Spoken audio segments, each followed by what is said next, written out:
Este é o Canal Futura, aqui pelo Canal Futura e também pela internet no nosso site. E nesta segunda-feira é dia do quadro Gestão Escolar.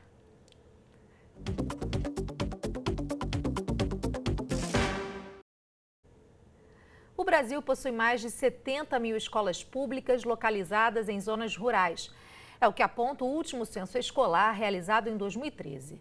E nessas escolas, de acordo com a Lei de Diretrizes e Bases da Educação Nacional, o sistema de ensino deve ser adequado às peculiaridades da vida rural, assegurando conteúdos e metodologias adaptados aos interesses da população do campo. No entanto, essa ainda é uma realidade distante. Faltam recursos financeiros e pedagógicos, professores especializados e transporte público de qualidade que garanta a frequência dos estudantes. Além disso, outro problema afeta a qualidade da educação no campo, o fechamento das escolas rurais. Segundo o relatório Iniciativa Global pelas Crianças Fora da Escola, lançado em 2012 pelo Unicef, o Fundo das Nações Unidas para a Infância, em 10 anos, 37 mil escolas rurais foram fechadas no Brasil. Quais são os diferenciais da educação no campo? O que pode ser feito para valorizar e preservar a cultura rural? Para falar sobre os desafios da educação rural, eu converso aqui no estúdio com Celso Antunes, consultor de educação do Canal Futura, e com Andréia Dalcin, coordenadora do curso de licenciatura em Educação no Campo da Universidade Federal do Rio Grande do Sul. E pela internet falamos também com Priscila Fernandes, editora do blog Educação. E você em casa, como sempre, também é o nosso convidado. Aproveite para tirar as suas dúvidas e participe desta conversa, mandando os seus comentários e as suas opiniões para o Facebook e para o Twitter do Canal Futura. Ou, se você preferir, ligue para a gente no telefone 0 operadora 21 2273 5020. Andréia, obrigada. Professor, muito obrigada. Bem-vindo mais uma vez. São muitos desafios, como a gente viu, para garantir uma educação de qualidade nas áreas rurais do Brasil. Então, eu queria começar com uma que eu considero principal, que é a adequação do conteúdo à realidade rural. Professor, esse é um grande desafio da educação no campo?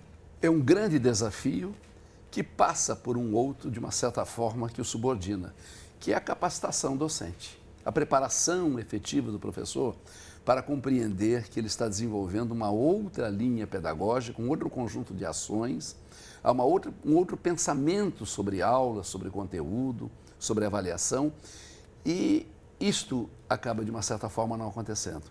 E por isso que muitas vezes algumas iniciativas e algumas políticas que parecem aproximar-se da solução do problema, na verdade não traz a solução, e decorre disso que você colocou. O fechamento das escolas rurais e esse abandono dessa parcela significativa de jovens, de estudantes que acabam, de uma certa forma, migrando para a cidade, ou, que é mais criminoso ainda, transportados de madrugada para ter aula no ambiente rural, para uma outra realidade que não é a realidade do seu mundo e, naturalmente, do seu entorno. A gente vai passar por esses vários problemas que o senhor citou, mas, André, o professor começou falando da formação do docente, né? Na formação do professor, você trabalha com a formação de professores para a educação no campo, né? Como é que você avalia a formação atual de professores para as áreas rurais? Acho que nós estamos passando por um processo interessante de discussão, né? E finalmente percebendo que é preciso investir numa formação diferenciada para professores que trabalham em escolas do campo. Isso eu acho que é um avanço que a gente está tendo, né? E esse curso de licenciatura que eu estou coordenando na Federal do Rio Grande do Sul, ele vem dentro dessa nova perspectiva de você olhar e priorizar essas escolas, né? E pensar uma formação que realmente articule, né, essa vivência que o aluno tem, né, no campo, e sem tirá-lo do campo. Agora, na prática, qual é a diferença, né, da docência na área rural para a docência na área urbana? Bom, tem várias diferenças. Uma delas é, a começar que a gente estava conversando no início, a quantidade de alunos, né? Quando você tem uma escola bem menor, você muitas vezes acaba trabalhando com turmas multisseriadas. Então, você tem que trabalhar um conteúdo que articule diferentes anos ou séries, dependendo da estrutura, ciclos, né, com uma quantidade de alunos bem menor do que na cidade. Essa é uma questão. O professor tem que estar preparado para trabalhar com essa diversidade, né, de conteúdos, diferença de idades, né, de realidades. Outra questão importante é respeitar o tempo do campo. que é diferente do tempo da cidade. Daí a pedagogia da alternância tem sido tratada, né, e apresentada como a melhor forma da gente trabalhar. O que é essa pedagogia? A pedagogia da alternância, ela tem para o Brasil uma influência francesa, mas assim, tem várias escolas, organizações, às vezes não governamentais, como as casas famílias rurais, que usam, né, essa pedagogia, algumas experiências com os movimentos sociais, né, onde você faz um calendário mais flexível. É um calendário que, de algum modo, respeite, por exemplo, se é uma região que tem uma determinada cultura, né, agrícola, que precisa que os pais se envolvam mais em determinado tempo do ano, e os alunos, por consequência, também, nesse período não tem aulas. E depois eles têm aula em outros períodos que normalmente não se teria. Então, ela alterna o tempo, né? Então, é um calendário mais flexível, e, ao mesmo tempo, alterna a forma como a gente trabalha os conteúdos, né? Que é uma alternância, inclusive, de abordagens que você dá, tentando articular melhor a prática com os saberes da escola. Professor, essa pedagogia que a Andréa acabou de citar, como a gente viu, ela aí tem uma mudança no currículo, né? Uma mudança no conteúdo. Como é que o senhor avalia esse processo? Ele realmente é um processo que se adapta melhor à realidade do campo? Se adapta melhor. Eu até queria questionar uma questão junto à Andréa, né? Porque nós acompanhamos esse trabalho da Universidade Federal do Rio Grande do Sul, sabemos que efetivamente se contempla uma perspectiva diferenciada do aluno urbano para o aluno rural, de umas técnicas pedagógicas diferenciadas para classes multisseriadas e classes que naturalmente são mais homogêneas. Mas eu pergunto, até que ponto essas iniciativas não se restringem ao Rio Grande do Sul? Até que ponto essas peculiaridades todas estão sendo levadas, estão sendo distribuídas? Até que ponto esse sentimento, esse trabalho maravilhoso está ocorrendo também através de uma difusão para outros pontos do país? Na verdade, a pedagogia da alternância, ela começa no Paraná, né? E nós, no Rio Grande do Sul, estamos em algumas escolas, como eu falei, as casas famílias rurais, que estão, digamos assim, liderando essa experiência, né? E a gente, na universidade, o que vai se tentar fazer é trabalhar nessa perspectiva também na formação do professor. Então, um aspecto importante, os professores não vão ter aula no período de férias. Eles vão ter aula nos períodos que nós fizermos essa articulação com o calendário da escola. Então, eles vêm, tem, por exemplo, 10 dias de aula, voltam para a sua comunidade, que no caso do professor é a escola onde ele atua. Ele trabalha um período de 30, 35 dias. A universidade se desloca e vai até essas escolas. Então, isso é um outro movimento interessante, que a escola sai do nicho, né, da universidade e vai para a escola, né? Vai acompanhar esses professores, né? E depois, no outro momento, eles vêm de novo para a escola e a gente faz esses momentos cíclicos a cada semestre, pelo menos 3 idas e vindas. Então, isso é um desafio para a universidade também, pensar uma proposta de formação assim, né? E outras experiências estão sendo feitas no Brasil inteiro, nessas universidades que aderiram a esse curso novo de licenciatura em formação do campo. Eu vou chamar a Priscila Fernandes do blog Educação para a nossa conversa, mas depois a gente volta para essa questão da formação de professores mais nacionalmente, como o professor Celso questionou. Priscila, boa tarde, tudo bem? Boa tarde, Larissa, tudo bom? Tudo bem, obrigada mais uma vez pela sua participação. Priscila, o blog Educação traz hoje aí em destaque a educação no campo também, e vocês trazem alguns casos interessantes. Eu queria começar com o caso de uma escola municipal que fica em Minas Gerais, na cidade de Vazante. Parece que tem um projeto bem interessante, né, ligado especificamente à educação das áreas rurais. Isso, é uma escola que tem 100 alunos, do 1º ao 9º ano, fica em Vazante, na comunidade de Vazamão, em Minas Gerais. E eles têm um trabalho que é todo costurado com a participação da comunidade, dos professores, das empresas que estão no entorno e principalmente com a participação dos pais. Então, essa escola desenvolve uma série de atividades, inclusive confraternização, atividades de fomento à leitura, que incluem todos esses agentes para que essa escola possa se desenvolver. A gente conversou com a diretora Deusuíta Machado, ela falou para a gente que sim, que eles passam por uma série de problemas, de dificuldades na escola, que são aquelas que você mesma mencionou, né, de falta de recursos financeiros e pedagógicos, e que eles têm que trabalhar com a questão da distância, né, com o deslocamento que essas crianças fazem até a escola. Essa escola especificamente tem até um transporte escolar que facilita todo o processo do aprendizado, né? Mas eles trabalham principalmente com a participação de todos esses vetores da cidade para fazer a escola funcionar efetivamente. Priscila, a gente vai voltar aqui para o estúdio. Eu peço para você ficar acompanhando o programa. Professor, esse caso que a Priscila colocou dessa escola de Vazante em Minas Gerais, você vê, foi preciso uma união não só da comunidade escolar, mas da comunidade familiar também, para que o processo pedagógico ali dentro funcionasse de maneira satisfatória. É importante essa relação também, né? Até porque no campo as relações familiares são muito mais fortes, né? E apenas um dado que referenda isso, e de uma maneira muito significativa. Pesquisas recentes, o Todos pela Educação, mostra que quando o município consegue desenvolver a aproximação familiar, quando efetivamente o envolvimento familiar à escola ocorre de maneira mais intensa, o salto no IDEB é imediato e em níveis que nenhuma outra iniciativa até então tomada produziram com igual resultado. Agora, é evidente que não é apenas a aproximação familiar, mas é a acolhida da escola para ser também uma escola de paz. Isso é importante também nas escolas nas áreas urbanas. Nas áreas urbanas também, quer dizer, não basta trazer o pai à escola e fornecer a ele uma ficha impressa que você mandaria pelo correio ou pelo aluno, mas ajudá-lo a compreender como ele, no lar, é um educador.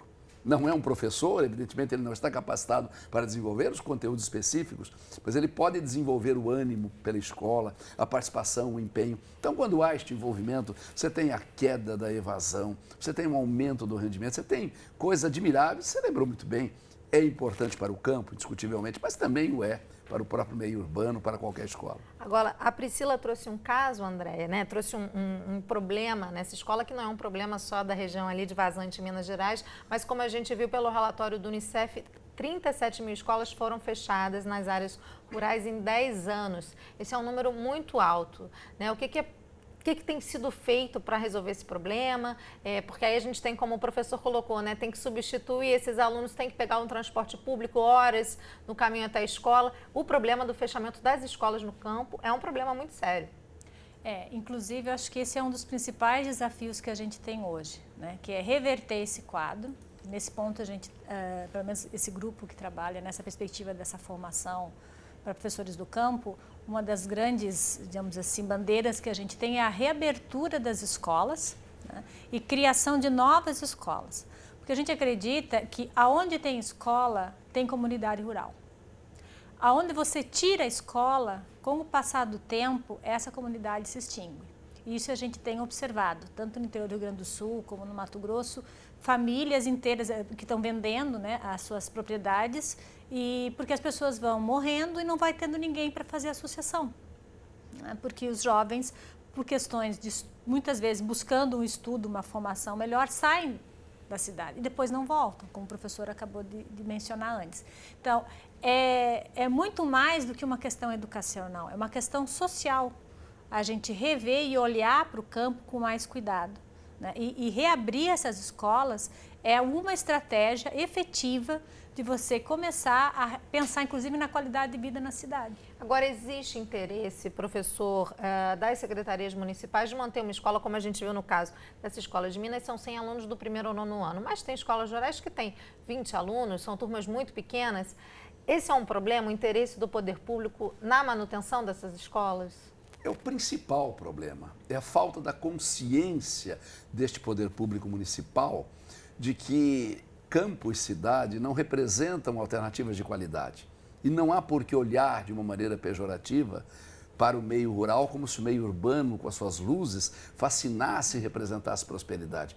Pelo contrário, o que a gente percebe nos grandes centros são pessoas que não podem abandonar a cidade, mas que quando têm recursos e meios, preferem morar na periferia, às vezes em condomínios fechados, se o poder aquisitivo lhe permite, para se aproximar da cultura, da mentalidade, daquela vida mais agreste e mais saudável.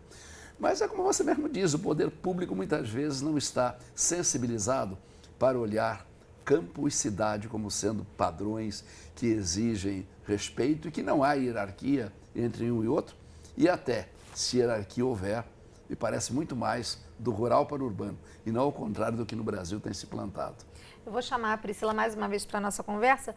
Priscila, tem um outro caso que vocês contam de uma escola que era de um assentamento no interior de São Paulo. Em 2002 ela foi municipalizada. Que benefícios isso trouxe para a comunidade desse assentamento? Essa é uma experiência muito bem sucedida. No momento em que que a escola foi municipalizada, eles criaram um projeto político-pedagógico alinhado com aquela cultura do campo, com a realidade do aluno do campo. É perto de Araraquara, né? Esse assentamento, não é isso? É o assentamento de Bela Vista do Chibarro, fica em Araraquara, em São Paulo. Então, a gente tem aí uma experiência, atendendo ao que o professor Celso falou, de experiências fora do Rio Grande do Sul. A gente tem uma experiência bem sucedida em São Paulo, né? Ganhou, inclusive, o prêmio da Fundação Getúlio Vargas de Gestão Pública e Cidadania, né? E saiu dessa escola medalhistas da Olimpíada de Matemática, os alunos saem, vão fazer faculdade, voltam depois para dar aula na faculdade, né? É uma escola que atende de 1º ao 9º ano e que tem uma preocupação muito grande, não só com alinhar o conteúdo, a cultura do campo, mas também a valorizar a identidade, a história, a memória do agricultor. Eles trazem isso para a formação desse aluno, né? E eles fazem um trabalho casado com outras políticas públicas na área de saúde, na área de cultura, lazer, esporte, enfim, tem toda uma articulação e que está muito imbricada a comunidade e a escola, é quase uma coisa só. Então funciona muito bem, né? Eles têm um projeto de humanização e de ensino da solidariedade. Então, não só por isso os alunos saem, vão fazer faculdade e depois voltam para dar aula nessa escola. É um pouco isso que a Andréa colocou aqui. Priscila, eu queria agradecer mais uma vez a sua participação no Conexão Futura. Obrigada aí por trazer esses casos práticos para a nossa discussão. Obrigada. Obrigada, até a próxima. Andréa, esse caso é o que você colocou, né? É o que a gente idealiza, né? Que a gente consiga chegar no patamar que todas as escolas tenham essa conexão com os pais, né? Com os gestores, né? Com os governos municipais. Inclusive, a gente está percebendo uma necessidade muito grande de alinhar políticas de governo municipal e estadual, né? Porque as escolas do campo, elas trabalham nesses limites entre o que é do município, o que é do estado, e muitas vezes existe uma omissão das duas partes, né? Então, esse trabalho articulado é preciso. E, de novo, quem é que tem, digamos assim, o conhecimento que poderia muitas vezes fazer essa articulação? São os professores nas escolas, né? Junto com os pais, como o professor apontou. Eu queria trazer uma questão, a gente falou aí a questão do fechamento das escolas rurais, do transporte no campo, transporte escolar no campo, mas como que a gente pode garantir uma educação de qualidade no campo se a gente tem problemas básicos? Eu até vou mostrar uma cartela que a gente preparou com dados do Censo 2013, por exemplo, na área de serviços. A gente tem mais de 70 mil escolas no campo, sendo que dessas, 26%, só 26% tem água via rede pública, só 83% tem energia elétrica via rede pública, esgoto 5%. Quer dizer, tem problemas estruturais graves também para garantir essa educação de qualidade no campo, né, professor? Tem, eu creio que a solução, embora distante, mas inevitável, é federalizar a escola do campo. Quer dizer, não apenas deixar sob a responsabilidade do município a adequação dessas escolas, afinal todos são brasileiros. E no momento que o Estado, como nação, intervir e der essa garantia de qualidade, naturalmente isso resolveria em parte o problema. Então tem que haver toda uma mudança estrutural e não apenas deixar aquele município, que muitas vezes é um município pobre, a responsabilidade de um atendimento, quando aquele brasileiro que lá está é, antes de tudo, um cidadão brasileiro e, portanto, precisaria de uma federalização. Pelo menos para esses casos de carência, eu creio que seria um primeiro passo. E estamos nos aproximando de uma época em que se discute projetos políticos, né, mudanças estruturais no país. Quem sabe essa ideia desta federalização não poderia ajudar a resolver essas angústias e cortar esses nós que atravancam a educação brasileira. Agora, a gente tem uma questão também, o nosso tempo está chegando ao fim, mas a gente queria colocar essa discussão aqui, acho que a Andréa citou isso no início, a idealização da vida na cidade, né, da vida urbana.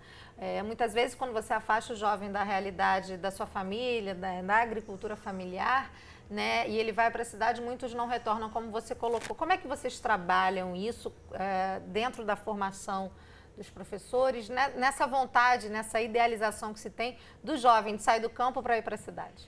Eu acho que isso é um dos aspectos também importantes. Tem que ser um currículo, né, e a gente está pensando um currículo que traga essas questões para dentro da sala de aula. Né, e as experiências, como colocou a Priscila, bem-sucedidas, porque a gente tem casos, inclusive assim, de organizações, né, de movimentos sociais, principalmente a questão das mulheres, né, que vem conseguindo muitos avanços nesse sentido. Né? Inclusive, a gente vê casos de meninas jovens de 20 e poucos anos tocando propriedades, né? Plantando morangos, fazendo várias atividades que normalmente até seriam dos meninos, né? Mas que elas estão assumindo. E aí, interessante ver o movimento que os meninos voltam.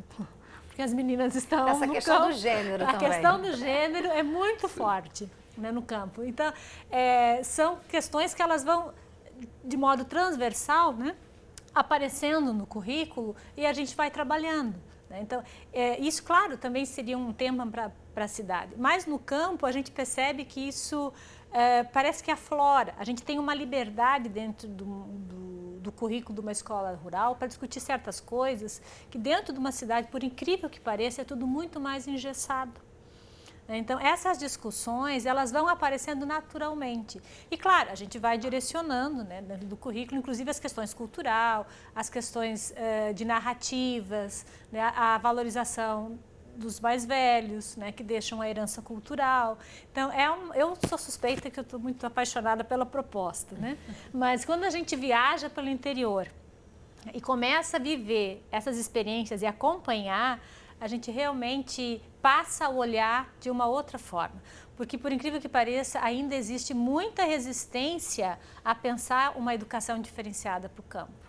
Isso não é consenso. O senhor segue essa linha da Andréa, professor, em relação a essa idealização da vida urbana, para a gente encerrar o programa? Mas, indiscutivelmente, eu creio que este fascínio com que se pintou a vida urbana e que é fruto de uma cultura dos anos 60, precisa mudar, precisa se alterar.